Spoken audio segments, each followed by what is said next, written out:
अस्सलाम वालेकुम। आज हम एक ऐसे गुमनाम हीरो की कहानी जानेंगे जो हमारे इर्द गिर्द हर जगह मौजूद है, लेकिन शायद हम उस पर इतना ध्यान नहीं देते। ये कहानी है पटसन की, यानी गोल्डन फाइबर की। चलें इसके सफ़र को बिल्कुल शुरू से समझते हैं। जरा सोचिए, बाजार से लाई गई वो आलू की बोरी, वो मजबूत सी रस्सी या वो देहाती तर्ज के पर्दे किस चीज से बने हैं?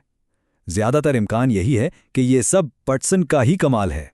ये हमारी जिंदगी का एक अनदेखा मगर लाजमी हिस्सा है। लेकिन सवाल ये है कि ये भूरे रंग का खुरदरा धागा आखिर है क्या, और इसकी कहानी एक हरे भरे पौधे से कैसे शुरू होती है?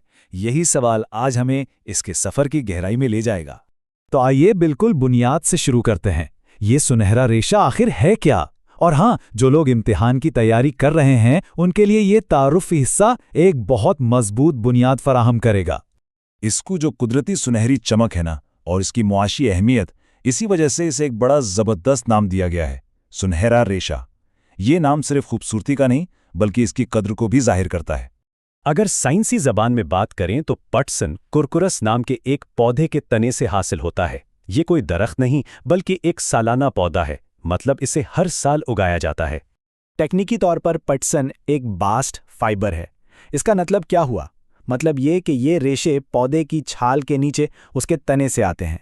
ये रेशे पौधे के लिए बिल्कुल एक ढांचे की तरह काम करते हैं, उसे मजबूती से खड़ा रखते हैं, बिल्कुल वैसे ही जैसे हमारी रीढ़ की हड्डी हमें सहारा देती है। और अब तैयार हो जाइए इस हैरानकुन हकीकत के लिए जो इसकी आलमी अहमियत को बिल्कुल वाज़ेह करती है। कपास के बाद पटसन दुनिया में पैदा होने वाला दूसरा सबसे बड़ा टेक्सटाइल फाइबर है। जी हाँ, ये कोई मामूली बात नहीं, ये इसकी आलमी ज़रूरत का सबूत है। तो अब जब हम जान चुके कि पटसन क्या है, तो आइए इसके दिलचस्प सफ़र को देखते हैं कि कैसे एक हरा भरा पौधा इस मजबूत धागे में तब्दील होता है जिसे हम इस्तेमाल करते हैं। ये तब्दीली 4 बुनियादी मरहले से गुजरती है: काश्त, रेटिंग, छिलाई और फिर धुलाई और सुखाई। इनमें से हर मरहला अहम है, लेकिन असल जादू जो है ना, वो रेटिंग के अमल में छुपा है। यहाँ इस तब्दीली की पूरी कहानी नजर आ रही है। एक तरफ खेत में लहलाता सरसब्ज पौधा और दूसरी तरफ उससे निकला हुआ सुनहरी रेशा। ये फितरत और इंसानी मेहनत का एक खूबसूरत संगम है। तो वो जादुई अमल क्या है? इसे रीटिंग कहते हैं। तसव्वुर करें, कटे हुए पौधों के गट्ठों को कई दिन पानी में भिगो दिया जाता है, जहां कुदरती बैक्टीरिया की एक छोटी सी फौज काम शुरू कर देती है। ये बैक्टीरिया उस गोंद को खा जाते हैं जो रेशों को तने से जोड़े रखती है, और बस रेशे आज़ाद हो जाते हैं। इस अमल में वक्त की अहमियत सबसे ज़्यादा है। अगर पौधा जल्दी काट लिया जाए तो रेशा कमज़ोर रह जाता है, और अगर देर हो जाए तो रेशा सख्त और बेरौनक हो जाता है। ये किसान की महारत का असल इम्तिहान है। ठीक है, पैदावार का अमल तो हमने समझ लिया। अब ज़रा इसकी साइंसी खसूसियात पर नज़र डालते हैं जो इसे इतना कारआमद बनाती हैं। आखिर क्या चीज़ पटसन को कुछ कामों के लिए बेहतरीन और कुछ के लिए गैर मौजू बनाती है? राज इसकी अनोखी खसूसियात में है। ये नमी बहुत ज़्यादा जज्ब करता है, काफ़ी सख्त होता है, हरारत को रोकता है, लेकिन केमिकल्स के मामले में बहुत हसास है। इसकी नमी जज्ब करने की सलाहियत वाकई गैर मामूली है। ये मरतूब मौसम में अपने वज़न का 23% तक पानी जज्ब कर सकता है, और यही वजह है कि अनाज और दीगर ज़रूरी अजनास को महफूज रखने वाली बोरियां पटसन से बनाई जाती हैं। अगर हम उसका मुवाजना कपास से करें तो बात मज़ीद वाज़ेह हो जाती है। कपास के बरक्स पटसन केमिकल से बहुत जल्द मुतासिर होता है।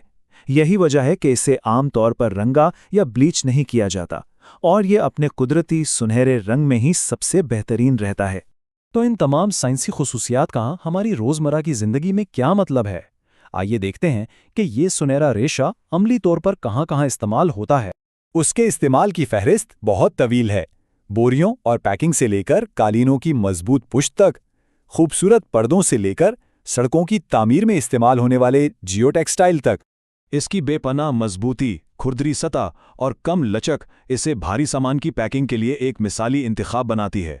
ये सिर्फ सामान नहीं बांधता बल्कि इसे महफूज रखता है। तो आइए सारी मालूमात का खुलासा करते हैं। अगर इस मौजू पर लिखना हो या इसे याद रखना हो तो अगले 3 स्लाइड्स आपके लिए सबसे अहम हैं। पहली बात जो हमेशा याद रखनी है, पटसन एक फितरी बास्ट फाइबर है जो कॉर्कस पौधे के तने से आता है, और इसका मशहूर नाम सुनहरा रेशा है। ये उसका मुकम्मल तारुफ है। दूसरी अहम बात, इसकी पैदावार का सबसे नाजुक और ज़रूरी मरहला रेटिंग है। ये एक कुदरती अमल है जिसमें पानी और बैक्टीरिया मिलकर रेशे को आज़ाद करते हैं। और आखिरी नुक्ता, ये मजबूती में बेमिसाल है, लेकिन केमिकल्स के सामने नाजुक है। यही वजह है कि ये पैकेजिंग और मोटे कपड़ों के लिए बेहतरीन है, ना कि नाजुक मलबूसात के लिए। और हम आपको इस अहम सवाल के साथ छोड़ जाते हैं। एक ऐसी दुनिया में जो प्लास्टिक के मुतबादिल और पायदार मवाद की तलाश में है, क्या यह कदीम सुनहरा रेशा हमारे मुस्तकबिल को संवारने में कोई नया और बड़ा किरदार अदा कर सकता है? इस पर जरूर सोचिएगा।